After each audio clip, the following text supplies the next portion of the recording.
That's right, comic book fans. Welcome back to Comic Book Corner 2.0. And fans, you're with me, Mike Spider Slayer, getting ready to do another comic book haul. That's right, fans. And this is basically like the rip-off haul, because this week, all the comics that came out this week were like a complete rip-off. They were so much money because of something special going on that I had to actually put back one of them, and one of them was the Robin Omega issue or whatever that was. I think it was priced at $5. So unfortunately I had to put that one back. I'll probably pick it up next week, so just letting you know that in advance. So with that being said, let's get started with this week's haul.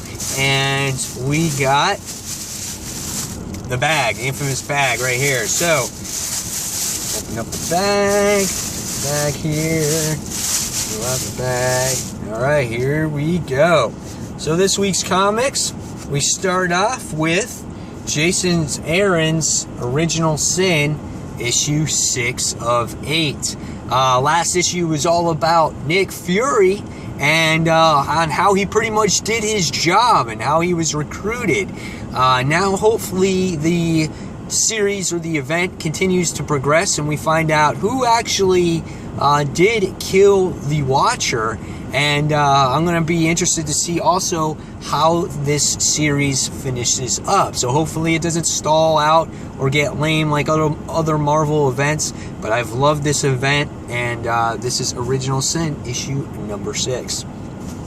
Next, we have an Original Sin tie-in, and this is Nova, issue number 19. I think in the last issue, I think we got to see Sam Alexander's father for the first time, and Sam wasn't happy about the whole thing. So how does this issue continue? I'm not sure.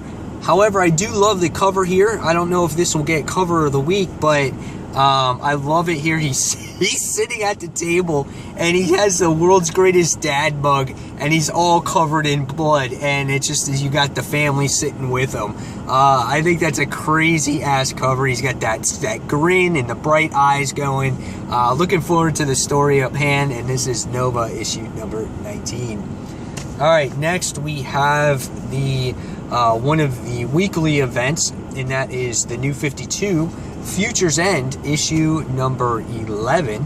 That's right, fans, this issue is continuing with its multiple story plots. However, now these past couple of issues are starting to get me to think a little bit, and you know, maybe things will start being pieced together with this series. I think once it does, I think this series has really good potential. I just wish that didn't tie in all these plots together on single pages and then continuing them in next issues. And I feel they use that to drag this series along, and that's why it's so many issues. But we'll see where it goes. This is the New 52's Future's End, issue number 11. Next from Marvel, we have Miss Marvel, issue number 6. I like the cover here. It's pretty comical. You have Miss Marvel here using her like Mr. Fantastic power and punching out the burglar here. I think that's a pretty awesome cover. The money's flying everywhere, and she's taking a selfie of herself, so it's kind of funny. I like this series. I think it's fresh, it's new, it's different, and you get to see the progression of our hero, kind of our origin tale expand a little bit as this series has been going on. So I like this book. Hopefully it continues to be good. So this is Miss Marvel, issue number 6. Alright, next from Image Comics, this is Chris Dingus's Manifest Destiny, issue number 8.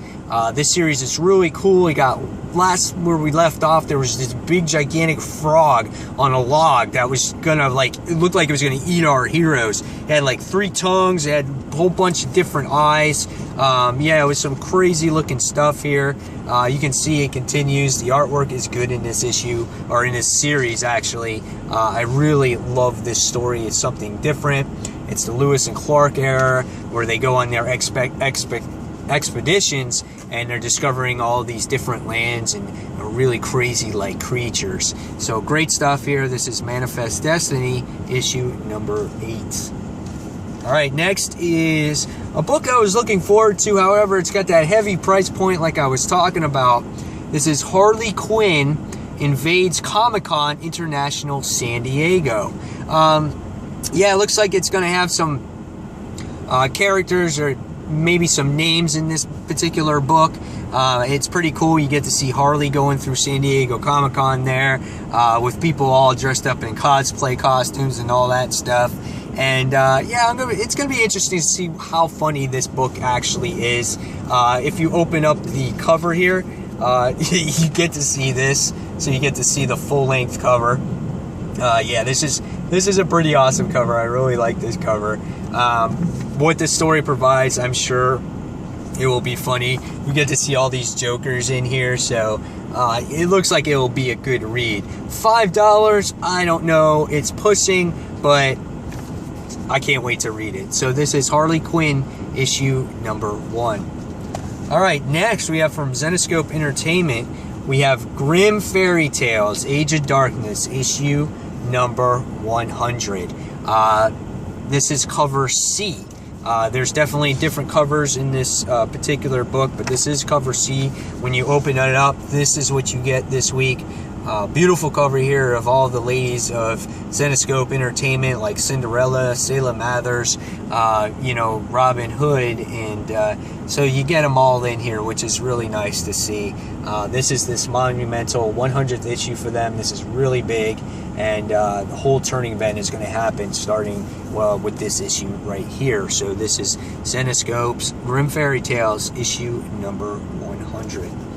All right, next is from DC Comics, the other weekly book, and that is Batman Eternal, issue number 15. This is $2.99 price book. This is the weekly book. The past 3 issues have been really solid with this series, so I've been happy with it. Now, when I open up this book this time around, looks like our artwork's changed again, and looks like the story might go in a different direction because this time around it goes and it has to deal with Batwing. So, I don't know, I might feel that it gets a little bit inconsistent. Hopefully the story that it provides is good, and it doesn't, you know, sink it again like it did in the previous issues before these last 3 got really, really good. So this is Batman Eternal, issue number 15. All right, next is another book from DC Comics. I wasn't going to get this, but this is the last chapter to the Supergirl Red Daughter of Krypton series. I'm pretty sure it is. And this is issue number 33. And you hold her, you see the cover here, really cool. She takes off the ring, and you notice that maybe she won't be a Red Lantern anymore. However, when you look on the side here, this is the cast from Gen 13. And you have Fairchild on there. And all the other cast on there. So I'm really interested to see what's going on here. I'm not sure. So are they going to be making a Gen 13 book? Are they going to be appearing in here? Not exactly sure. Haven't read too much about it. So I'll give this Supergirl issue another try, and maybe the next one will be the one where I drop it. So this is Supergirl issue number 33. All right, another number 1, a big number 1 book this week, and that is Teen Titans issue number 1. DC's trying again with the Teen Titans. I think the series wasn't so successful last time around, you know, I think this time they're going to try to change it. It's got a lot of the original cast, you know, with Beast Boy and Raven and, you know, Red Robin on there. I love the cover here. I love the way Wonder Girl is drawn. She's beautiful. I just love how it's like has all the ats and this and that. So I like the cover. I think it's really modern. And so yeah, I'm interested to see where Teen Titans goes. I didn't really read the last series, so it's a good time for me to jump on board with this. So this is Teen Titans issue number 1. Last but not least, another big expensive book this week, but this is something that deserves, you know, probably some recognition here. And this is Life with Archie issue number 6. And this is a variant cover for this book, and this is the death of Archie. That's right, guys. Who would have ever thought that we would be talking about a death comic with Archie? So it is a $5 book. Here's what the artwork looks like inside. This is a book that you probably want in your collection because this, you gotta admit, is a monumental thing, I think, in my opinion. Archie has been around for years and years and years, and it all started with those digests, and now he's been, you know, with Archie Comics itself. We had the Afterlife with Archie. That series went very successful, and now we have this here, and it's going to be interesting to see what happens with Archie, how he dies, and how the whole cast surrounds everything. So, yeah, and that was the top, not the top book, but probably one of the highly talked about books of the week. So, there you have it, guys. There is the haul for this week. Guys, leave me in the comments below on what comics you picked up for this week. And I got to make a decision on what cover of the week I want to go for. And I think it's between that Teen Titans, Nova, and Zenescope book. But you know what? I think I'm going to go with this Nova book. I think this is hysterical. I just love how he's just at that table and he has that cup and he's just got a big grin, and it's just, it fits the humor and the personality of this book and the way it's written. So there it is. There's the cover of the week. So guys, look forward to some reviews starting on probably Saturday, maybe even tomorrow. And look forward to some reviews on Comic Frontline as well. And then we'll do the countdown on Monday or Tuesday. So guys, once again, there is the haul for the week. And as always, guys, thank you for watching Comic Book Corner 2.0. And I'll see you guys in the next comic book review. Thanks for watching, fans. Bye.